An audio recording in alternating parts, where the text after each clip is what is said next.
오늘의 큐티 말씀은 요한복음 18장 1절부터 11절입니다. 제목 십자가의 길.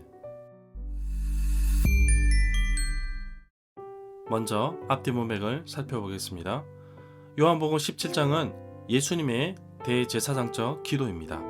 예수님은 요한복음 13장부터 16장에서 모든 말씀을 가르치신 후 예수님 자신을 위해 기도하였습니다. 그리고 제자들을 위해, 모든 성도들을 위해 하나님께 기도합니다. 요한복음 17장 후반부에는 예수님의 간구 두 가지가 나오는데 17절부터 19절은 진리로 거룩하게 해달라는 간구와 20절부터 36절에서는 하나됨을 위한 간구였습니다. 위대한 것은 기도 이외의 장소에서는 만들어지지 않습니다. 예수님에게 기도란 어떤 의미로 다가올까요? 예수님의 사역과 삶에서 기도는 얼마나 큰 비중을 차지할까요? 제자들과 세상의 온 성도들을 위해 기도하신 예수님은 이제 자신을 기다리는 십자가의 길을 가십니다. 쉽지 않은 길이지만 기도를 통해서 나아가는 것을 볼 수 있습니다. 기도를 마치신 이후에 예수님은 자신을 찾는 자들을 향하여 담대하게 가십니다.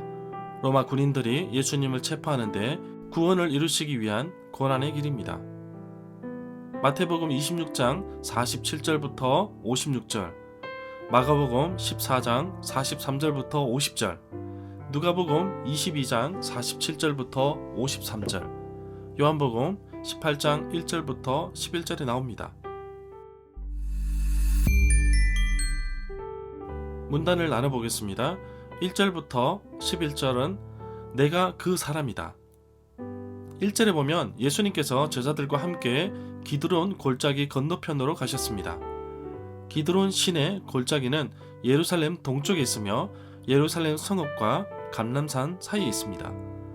감람나무는 올리브 나무입니다. 예수님과 제자들이 함께 있던 동산에 올리브 나무가 많아서 감람산이라고 불렀습니다. 2절에 보면 예수님은 낮에는 성전에서 사람들을 가르치셨고 밤에는 감람원이라는 산에서 쉬셨습니다. 누가는 이 장면을 예수님께서는 습관을 따라 라고 기록하고 있습니다.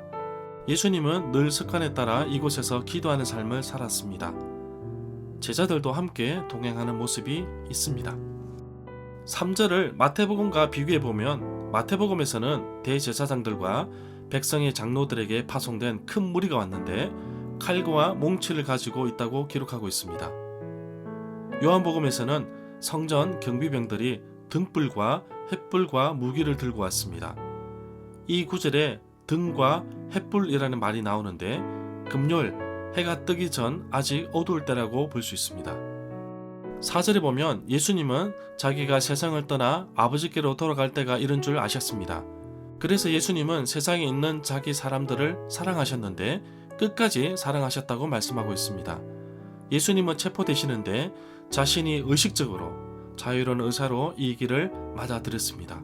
바로 십자가의 길이 시작됩니다. 5절에 보면 예수님 이름 앞에 나사렛이라는 단어가 붙습니다. 바로 자신이 태어난 지역의 이름을 붙여서 구분하였습니다. 예를 들면 요셉이라는 사람이 많이 나옵니다.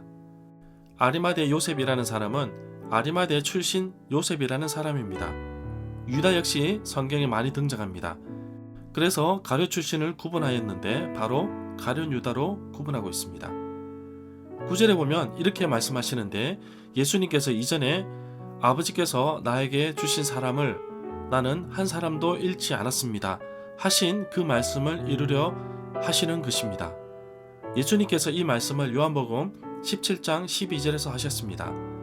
예수님의 대제사장적 기도에서 내가 그들과 함께 있을 때에 내게 주신 아버지의 이름으로 그들을 보존하고 지키었나이다. 그 중에 하나도 멸망하지 않고 다만 멸망의 자식뿐이오니 이는 성경을 응하게 함이니이다 라고 기도하셨습니다. 10절에 보면 그때 시몬 베드로가 칼을 가지고 있었는데 그는 칼을 빼어 대제사장의 종을 쳐 오른쪽 귀를 잘라버렸습니다. 그 종의 이름은 말고였습니다.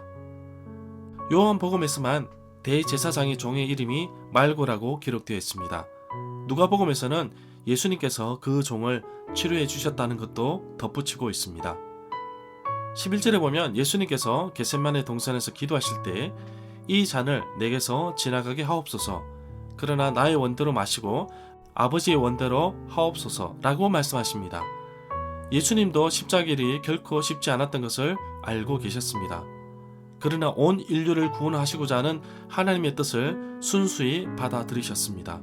체포되는 예수님을 막으려고 베드로가 칼을 사용했지만 예수님은 베드로의 행동에 제동을 거셨고 이 모든 과정이 하나님께서 주신 구원의 계획임을 다시 한 번 더 확인하고 계십니다.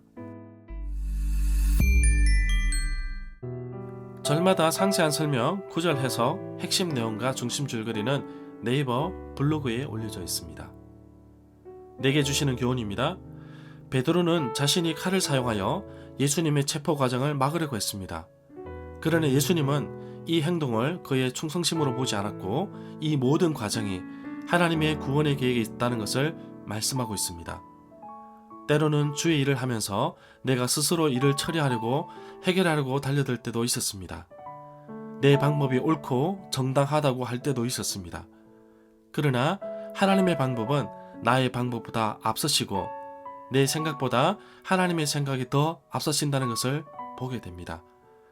하나님의 크신 구원의 섭리에 순종하신 예수님처럼 우리도 내 생각보다는 하나님의 뜻이 무엇인지 분별하고 따르고 순종하는 모습이 있어야 할 것입니다. 선한 목자는 자기 양들을 위해 자기 목숨을 버립니다. 그러나 사꾼 목자는 돈을 받고 일을 하기 때문에 자기 양도 아니고 일이 늑대가 와서 양을 물고 가더라도 개의치 않습니다. 예수님은 체포되는 과정에서 함께 있는 사람들의 안전을 부탁하셨습니다. 이 시대에 진정한 리더십의 모습을 보여주고 있습니다. 오늘날 많은 사람들이 헌신하거나 수고하려고 하지 않습니다. 자신에게 속한 사람들을 돌보지 않고 자신만 즐기고 챙기고 느끼는 혼자만의 삶을 최고라고 합니다. 오늘도 제게 속한 식구들, 구역원, 중고등부 학생들, 순원들, 훈련생들, 가족들, 후원자님들, 교회들을 위해 기도하고 돌아보고 그들을 위해 기도하는 선한 목자처럼 살아가기를 간절히 소망합니다.